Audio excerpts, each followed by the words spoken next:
नमस्कार बंधु, आज के নিয়ে এসেছি পাগলা কুকুরে কামড়াইলে কি করবেন। পাগলা কুকুর কামড়াইলে বা পাগলা শিয়ালে কামড়াইলে একটি মন্ত্র নিয়ে এসেছি, ঝাড়ন মন্ত্র এবং জল পড়া মন্ত্র। এই মন্ত্রের দ্বারা জল পড়ে আপনি রোগীকে সুস্থ করতে পারবেন। তাহলে বন্ধু আসুন এই মন্ত্রটি প্রথমে দেখে নেওয়া যাক মন্ত্রটি কেমন আছে।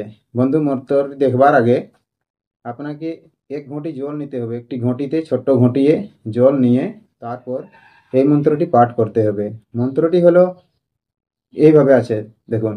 আকার মারা ব্রহ্মার পড়া পরম, তোমার কায় শিয়াল কুকুর বিষ মারম।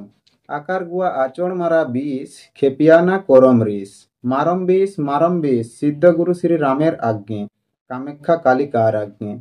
বন্ধু, এই মন্ত্রটি পাঠ করিয়া তিনটি ফুঁ দিবেন, যেখানে কুকুর কামড়াইছে বা শিয়াল কামড়াইছে সেখানে ফুঁ দিবেন তিনটি, এবং ঘটির জলে তিনটি ফুঁ দিবেন এবং এই জলটি সেই রুগীকে খাইতে দিবেন। দেখবেন কিছুক্ষণের মধ্যে তার বিষ আরাম পেয়ে গেছে, বিষ নেমে গেছে।